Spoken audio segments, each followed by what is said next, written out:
Merhaba, yepyeni bir haftada yeni gelişmelerle ve sinema dosyalarımızla karşınızdayız. Sinemaskop'a hızla başlıyoruz ve sinema dünyasında herkesten önce bir adım önde oluyoruz.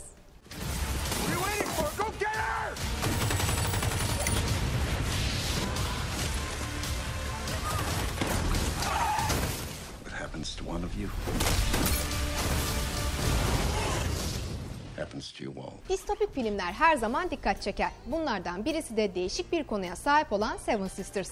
Başrollerinde Noomi Rapace, Willem Dafoe ve Glenn Close'un yer aldığı bilim kurgu gerilim filminin yönetmen koltuğunda Tommy Wirkola yer alırken filmin senaryosunu ise Max Botkin ile Kerry Williamson kaleme aldı. Dünyanın nüfus artışı sebebiyle yeni bir yasa getirilmiş ve aileler artık sadece birer çocuk sahibi olabilecektir. Ancak Yediz kız kardeşler hükümet tarafından müdahale edilmeden ve tehlikeli bir çatışmanın içinde kalmadan hayatta kalmaya çalışmak zorundadır. Bunun içinde hepsi sanki tek bir kişiymiş gibi davranmaktadırlar. İçlerinden birinin ortadan kaybolması kardeşleri tehlikeli sulara doğru çekecektir. Romanya'da 94 günde çekilen filmin kamera arkasını seyrediyoruz.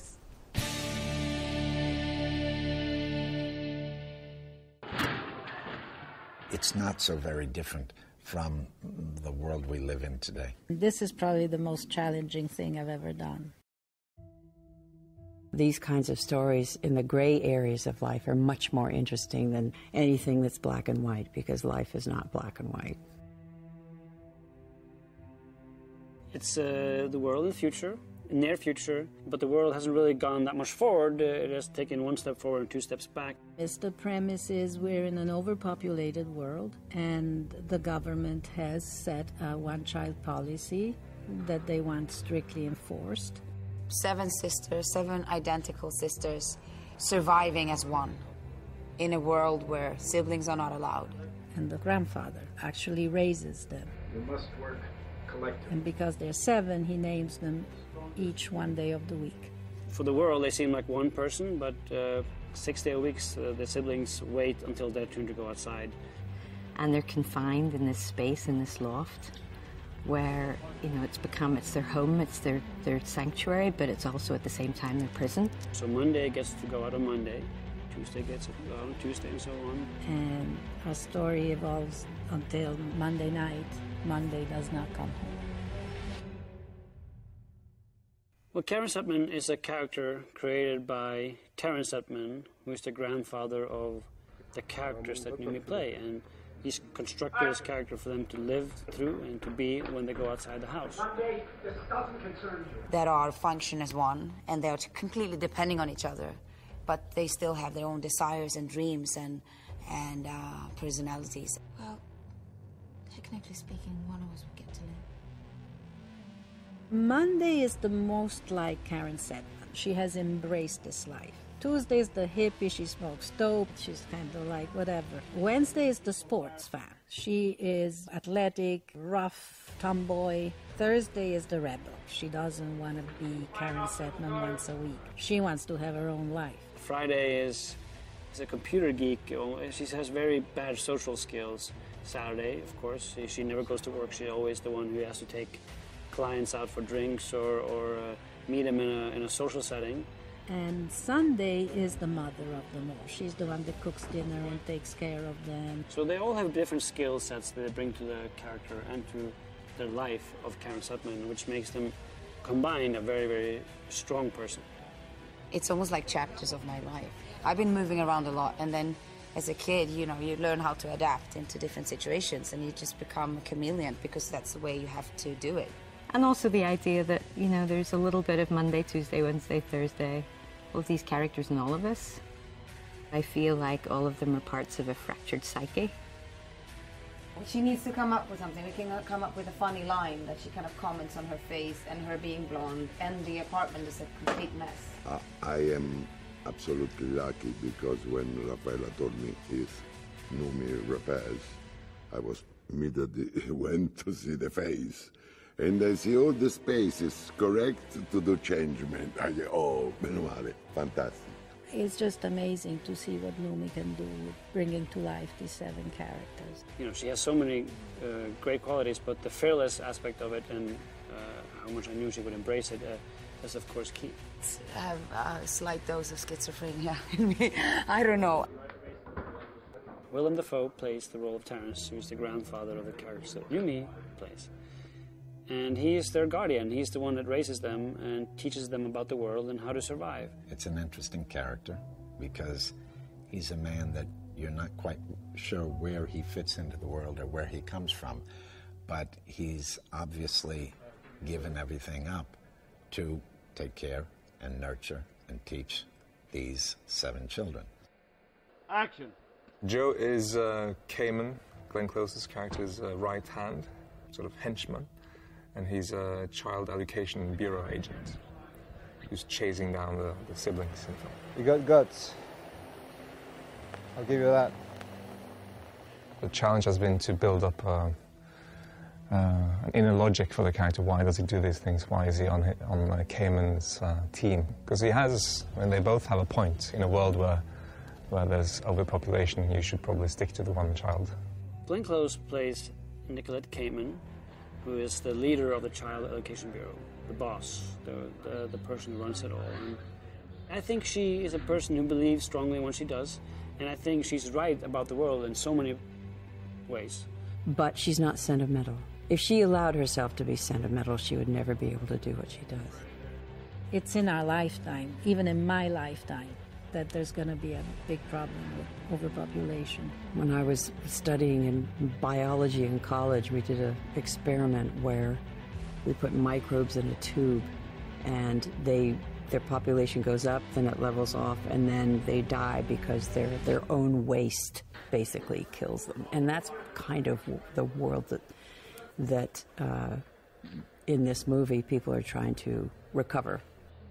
You could say that she's a hero, but in the context of the story, you could also say that she's a villain. Yes, she has some dark sides to her, but in many ways she's right, which makes her very interesting. You know, the screenplay made that list of best 100 screenplays in Hollywood. It's called the Blacklist. All the independent scripts, the best ones, are in this blacklist every year, and this had been there a few years ago. I remember reading about it. So the screenplay had a lot of heat on it, and we had several directors involved, and then for one reason or the other, it didn't work out. One important thing to know is originally when we bought the script, the lead character was a man. I got a call from CAA, and they asked me to meet Tommy. When I met with Rafaela, the producer, the first time, I said, yeah, this is interesting to me. I love the world. I love the style the style I have to offer to this, and I love the ideas in it, I love the themes, but if I'm going to do it, I want to do it with a woman. Obviously, with a man, you can do it, but it wouldn't be the same. It wouldn't be as colorful, it wouldn't be as dramatic. And then Tommy was friendly with Numi, and then they were talking to each other, and she says, I love the concept, I absolutely want to read it. So we decided to completely rewrite the script for her. I can't help but think the movie's appeal will be quite unique because it'll appeal to young girls as well, because they'll identify with this character. Every shot that involves all the sisters, that involves duplication, is different often, and we have different techniques for different shots. And we use all different. We use face replacement, we use split screens, we use static cameras, we use the doubles. We have actresses that we had hired in to portray the siblings from behind in certain shots and in the background for certain shots. It's really tough because usually in a conventional movie you cheat all the time with the lighting, with the camera angles, but here we cannot, because once we lock the camera and we place the lighting, it has to be like that for the whole sequence, mostly. We have to actually shoot her role as one character in each of the shots before we can move on, and then we go back and we shoot each one. So because of that, it's challenging just to keep your head around all the active shots at any given time. We have the replication and we have the different layers, and if we move something, then the layers don't match and we have to go back again, and of course that's a disaster. But in terms of visual effects work, I think there's a couple of shots in one particular chase sequence which I'm looking forward to seeing. There's pretty great stunts, that rooftop chase and lots of drops.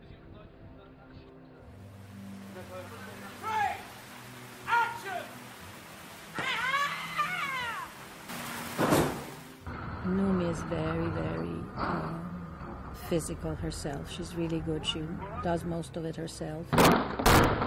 It's like the most challenging and difficult thing I've ever done. Numi's great because she trains like crazy anyway, and you know, she moves really well.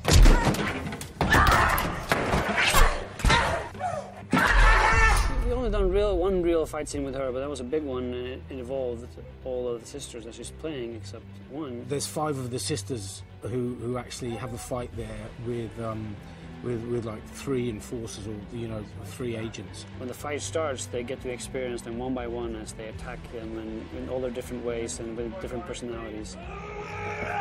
2 of them had certain skills, and the rest of them had absolutely nothing. So it was trying to make it believable that it's not too martial arty, or you know, suddenly like 5 sisters can beat the hell out of 3 guys. And so it was trying to keep it realistic in that respect.